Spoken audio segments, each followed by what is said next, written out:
everyone, in today's video, I will cover what you can expect when attending type school and how to prepare for each stage. If you haven't already and this is your first time going to flight safety or CAE, I also recommend you check out my other video titled Watch This Before Attending Type Rating School. I'll put a link down in the description and up in the cards. Before we get started though, let me give you some background. I recently completed initial training in the Citation 10 at Flight Safety Orlando, so I will base this video around that. Also, this is my second type rating, and honestly, it was 10 times easier than my first. However, I have some tips and tricks to help you prepare and succeed during training, whether this is your first time or you are experienced. So let's get started. My training lasted for 17 days. In the first week, we did ground school, systems integration, and took a knowledge test at the end of the week. For those who don't know what system integrations is, well, during this time, you will sit down with your assigned simulator partner and you will sit down on a GFS or graphical flight deck simulator and run the checklist from pre-flight prep all the way to shutdown. So that way, when you go to the actual simulator, you can get the airplane ready faster. So here's my recommendations on how to get ready for the first week. If this is your first type, you must know all the memory items and limitations by heart before you even step foot at flight safety or CAE. This will free up some valuable time to get ready for other training events. You should also have access to FlightBag in the Flight Safety app, which will contain all your study materials, including the memory items and limitation. And if you don't have access to FlightBag, please make sure you contact your company or Flight Safety. And if this is your second type, I guess you can get away with not knowing that, but I still recommend it. During ground, I recommend you take detailed notes. And if you have a chance,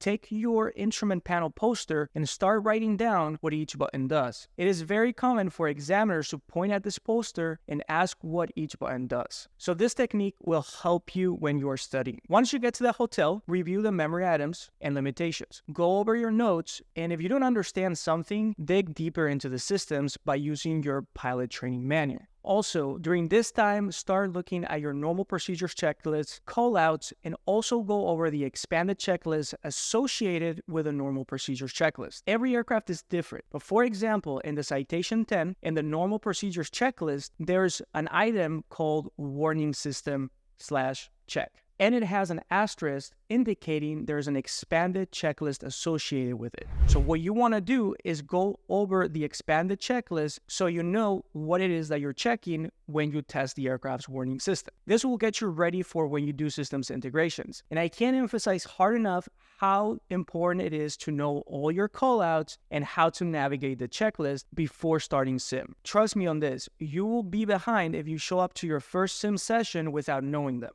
Now, the second week consisted of 2 system integration days, but instead of sitting down in the GFS, we sat down in the actual simulator without motion. And we did 4 days of simulator with motion. During this week, you should continue going over all your study materials, memory items, limitations, and procedures, but also start looking at the pictorial pre-flight. This should be in your flight bag and goes over all the items you will be checking during pre-flight. And this is something that you will be doing during your oral. So the examiner is going to sit down, pull up the pictorial pre-flight, and they're going to ask you, hey, when you look at this image, what it is that you're checking. Also, by now, you should be confident in how to do a weight and balance and come up with performance numbers by using ForeFlight, APG, iPre-Flight, or whatever it is that your company uses. For the most part, they will go over how to use them during your company induct and ground school. Or they might even have you do a paper weight and balance. But if you don't know how to do it by this point,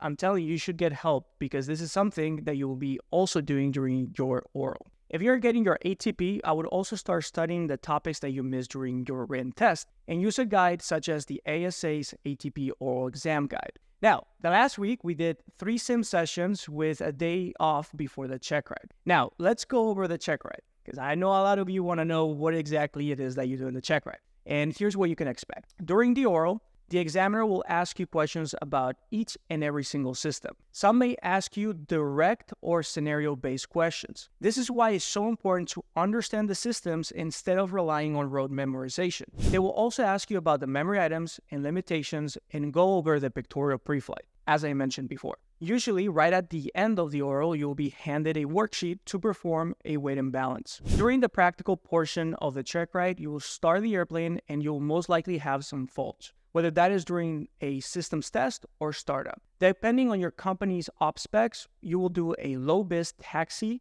takeoff, and departure procedure. For example, at our company, we go all the way down to 600 RBR. Then you will fly up to 10,000 feet.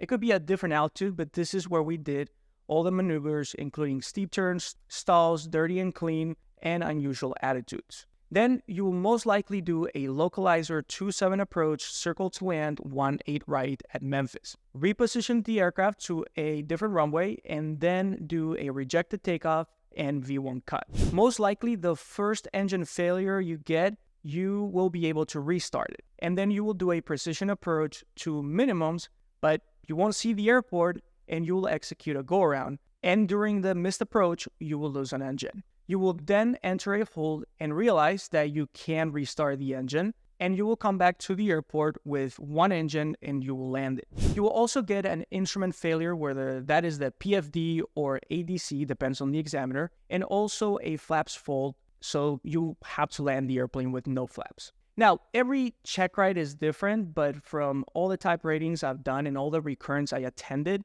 this is usually how it goes. So this is it for today. I hope you enjoyed the video and at least feel more comfortable knowing what to expect. All I ask in return is that you hit the like button and subscribe and hit the notification bell for more content like this. Good luck, and if you have any questions, leave it down in the comments, and I'll see you in the next one.